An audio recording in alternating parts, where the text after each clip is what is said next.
It's 10 a.m. on Thursday here in Seoul. Thanks for tuning in. I'm Hwang Ji-hye. Our top story this morning, South Korea and China have strongly reaffirmed their stance against North Korea's recent missile provocations and its ongoing nuclear program. At a meeting with South Korean Prime Minister Hwang Kyo-ahn in Beijing on Wednesday, Chinese President Xi Jinping restated that China does not accept the North as a nuclear state, nor its so-called Pyongyang policy, which simultaneously pursues nuclear and economic development. He added that China is fully abiding by the latest UN Security Council resolution and has submitted a report on how they're implementing sanctions on the North. Prime Minister Hwang emphasized the importance of such measures as well as continued communication between the two countries. A top U.S. official has warned that without U.S. protection of its Asian allies, even advanced countries like South Korea and Japan would seek their own nuclear weapons. Speaking in Washington on Wednesday, U.S. Deputy Secretary of State Tony Blinken said such a scenario would trigger regional nuclear arms races, which the U.S. government has been pouring efforts into preventing for decades. He also criticized those who insist the alliances are a financial burden to the U.S., a comment seemingly directed at Republican presidential frontrunner Donald Trump. Blinken said the world is safer for the American people by having South Korea and Japan under the U.S. nuclear umbrella.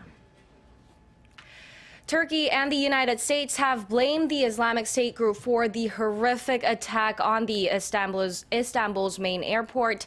The jihadist group's aim is to instill fear into the general population, and it appears working with a growing number of attacks on soft targets. Park Jong-won has the details. Attacks by ISIS seem to follow a pattern. The extremist group has been targeting concert halls, airports, and subways that are crowded with civilians and have little to no security. These places are known as so-called soft targets. Such was the case with the Paris attacks last November and the bombings in Brussels in March this year. In fact, the latest bloody attack in Istanbul appear almost identical to the Brussels airport attack, in that 3 terrorists entered the facility, opened fire on people, and blew themselves up in a suicide bombing. The growing number of random terror attacks against the public is creating a lot of anxiety. I think the whole world is turning into a place that we don't know where we're going to be honest. It's just horrible.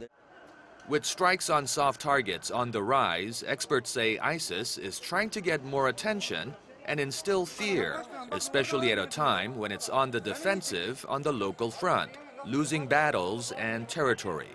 That's why it is making more use of the internet, posting videos to incite lone wolf attacks around the world.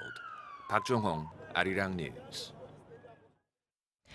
EU leaders has delivered yet another tough message to Britain, saying the UK can access the bloc's lucrative single market only if it agrees to allow free movement for EU workers. The message came during the second day of a leaders' summit in Brussels, this time without Britain. This free movement of workers is one of 4 freedoms, along with movement of capital, goods and services, that the EU says must be maintained by any country that wants access to its common market. The 27 leaders added a line to their summit statement at the last minute, emphasizing that principle. They also reiterated their call on Britain to trigger the EU's exit clause by notifying them of its intention to withdraw, which would start a 2-year clock to negotiate its exit. British Prime Minister David Cameron has been saying that this notification is up to his successor, who will replace him in the next few months.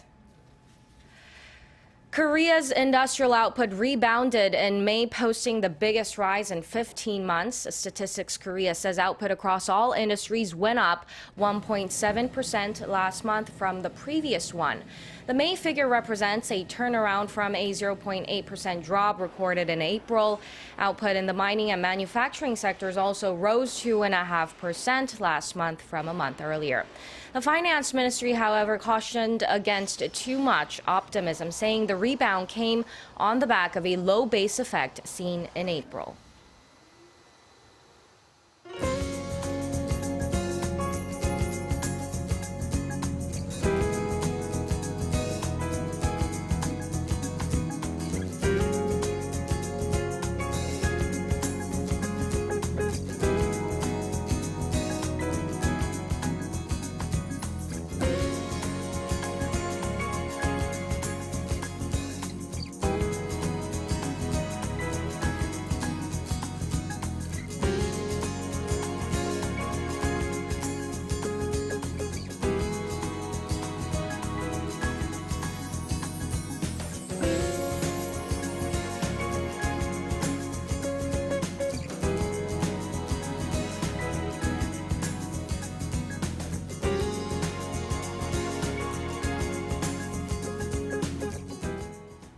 And that brings us to the end of our newscast. More updates coming up at noon, so stay tuned and goodbye for now.